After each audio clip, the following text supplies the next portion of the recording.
Greetings, and welcome back to my YouTube channel. So this time around, I'll be looking at the same topic that I looked at in my last video, and this was because it was a special request actually from one of my good friends, Q. Shout out to you. Actually, this whole journey of having started the YouTube channel, it taught me something, and also served as a reminder of something that our pastor once spoke about at church, that help is on the way, in the sense that not that help is coming to you when you are seated and just chilling, but help is on the way. Once you start and you journey with whatever it is that you have to do, you'll find help on the way. And that's what I've been experiencing with this YouTube channel so far.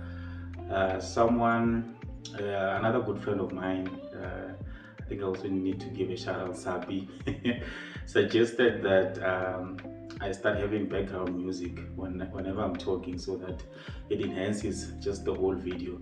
And that's what I've been doing, and I realized that actually it does make a difference.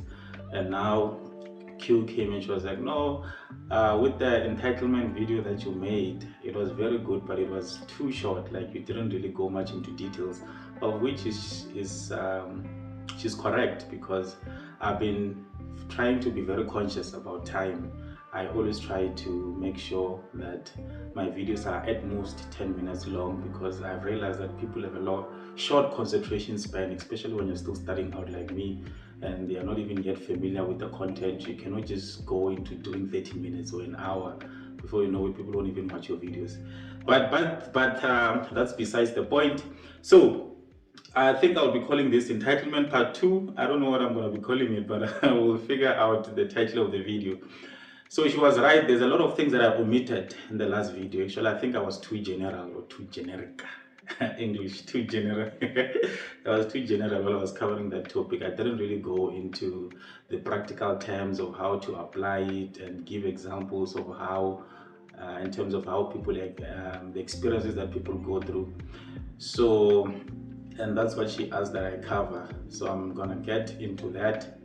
So I've already given the definition of entitlement, which is that the belief that one is inherently deserving of special privileges or some special treatment based on the fact that they are related to you by blood, a clan name, a friend, relative, so on and so forth. So now I'm gonna be looking more into the example, since I've already covered the introduction, the fundamentals of it in the previous video. I'm gonna be looking more into entitlement in our day-to-day lives, and how you can go about dealing with people who are entitled, either friends, family members, relatives, so on and so forth. So I'll take it back to the foundation, which is the fundamentals of entitlement. So entitlement states that anything which you are responsible for as a person, that particular thing that you are responsible for then is entitled to whatever it is that you have to give it, because at the end of the day, it is your responsibility. But if it is not your responsibility whatsoever, then that particular thing should not be entitled to you whatsoever. I gave an example with this in the previous video, that for example, if you have children and they are still underage or they are still toddlers, then they have a certain level of entitlement towards you, because they cannot feed themselves. There's certain things they cannot do for themselves. Even if as they grow, they don't work, they depend on you. So in that instance, they have full entitlement towards you. And to check whether the entitlement is applicable or something should be entitled to another one, I always tell people that,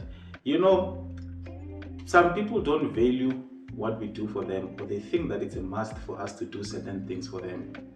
And I'm like, to show that it's not a must, if I don't do that which you expect me to do, and then you can take me to court or take me to the police station or open a court case for me, they're just gonna laugh at you. They'll be like, no, what do you mean you are getting this person arrested? Because it's not their responsibility. You are the one who's supposed to take responsibility. But in the instance where you are not fending for your child, you are not offering child support to the person that you brought on this world, and then someone can take you to court, as long as they are still below the age of, I don't know, I think it's 18 or 16, they can take you to court, and then they press charges for you for parental support.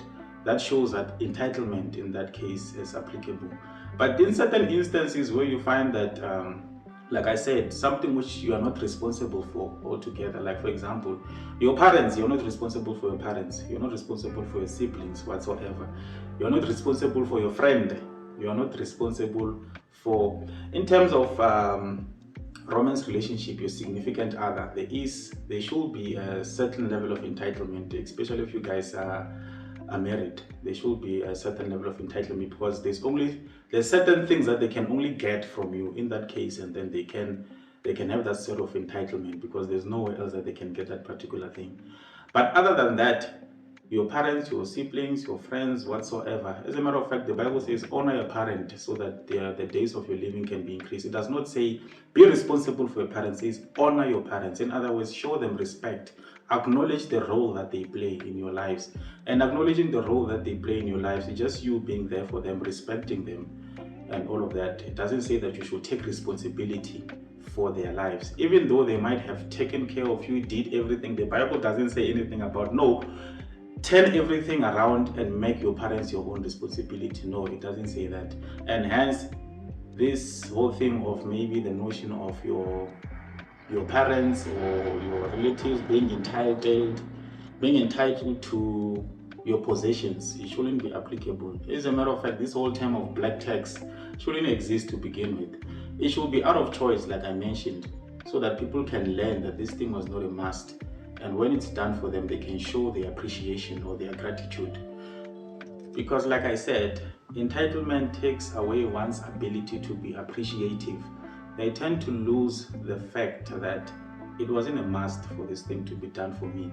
And hence why people should always know their positions. So now let's look at the other side, where you are dealing with people who do not understand this thing whatsoever. You find that maybe your parents or your relatives, they've taken you to school, they've paid your school fees throughout, of which in that case it was their responsibility because you are their child. But it doesn't work vice versa. I think I always tell people this, that your parent is not your responsibility, but at one point in time, you were their responsibility, if that even makes sense. Meaning that it doesn't matter what they might have done for you when you were still a child. All of those things they did because it was their responsibility. Actually, entitlement follows choice. If you choose, for you to assess whether there should be entitlement in any particular situation, you should ask yourself two things.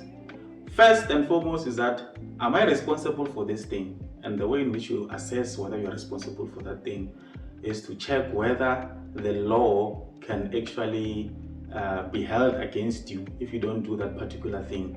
And if it can, it means that yes, you are. And secondly is that you should ask yourself that, was there a choice that I made in this thing? And if you did make a choice, it means that if your actions, if whatever it is that you are brought to was a result of a choice that you have made, then if the answer to those two questions is a yes, then it means that there is a certain level of entitlement that exists within the whole equation. Because like I mentioned in the instance of our parents, they chose to have us. It was of their choosing that they know, I want to have a child, and then they had us. But we didn't choose to have parents. We just woke up one day and voila, we have parents. When you are in the workplace, you chose to apply for a job, and then they gave you a job. And if you don't deliver as the entitlement exists there, then they can fire you, or they can choose not to give you a salary, which the inverse is that if you deliver, then you're entitled to a salary. And if something goes wrong, they can also open a court case against you to say that no, you didn't do according to this, that, according to the agreement that we have, by virtue of the choice that you will have made. So coming back to the whole notion of dealing with people who do not even understand this concept of entitlement, like how do you deal with it exactly? Especially in the instance of our parents, our relatives. I mean, with friends it's a bit easier because friends come and go. You can always have the choice of letting go of the relationship. But with parents or relatives or family, especially those that you stay in the same house with, I've had people and friends actually who They are staying with family in the same house, but then there's a certain level of entitlement that exists towards them. How do you deal with that exactly? How do you go on about that? So unfortunately, there's no easy way to go about it. You should be willing to lose to gain something. That's just how life works out. In order for you to gain muscle at the gym, you need to be willing to go through the pain of your muscles being torn, so that when they get repaired, they are now bigger and stronger. It's the same thing in this case, that you need to, obviously you cannot just go out at them and say, no, I'm not entitled, you're not entitled to me. No, you need to address it in a good way, that, hey, mom, dad, I understand that you guys took me to school, but now that I'm working, my understanding is that this is not of my responsibility for me to fend for you guys. I can do where I am able to do to assist you, but I should also be looking at my own lives, because I need to be responsible for my own life rather. If now I disregard my life and now I'm focusing on taking care of you, it means that my life is on a pause. And by the time I decide to have my own children, it means that now I'll be responsible for two parties. My children, actually it's three parties: my children, myself, and you guys, of which it cannot work out. So you just tell them in that case, and whatever outcome comes from that, you just need to be willing to deal with it. But at the end of the day, you will have spoken your part. I know that in our black families, this is not as easy. It's not as easy as I'm making it sound.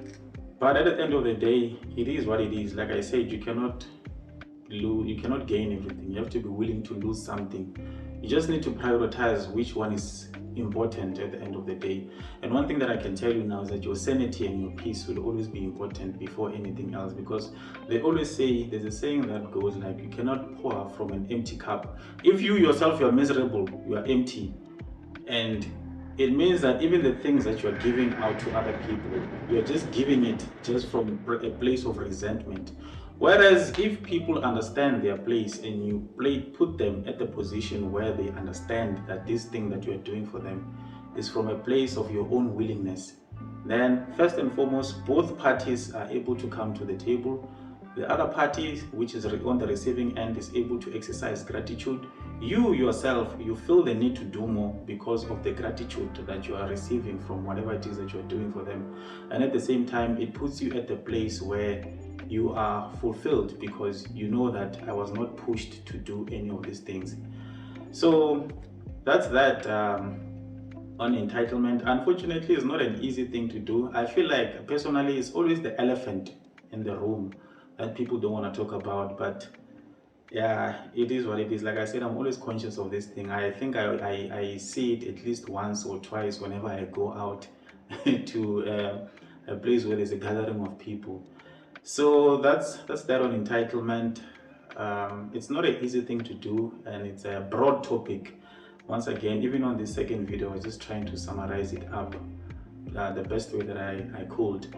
So I hope that it helps someone to understand what entitlement is, and to check themselves if they're entitled in any area of their lives, to check people who are entitled over them, and how they can deal with that, so that they are able to be the best version of themselves.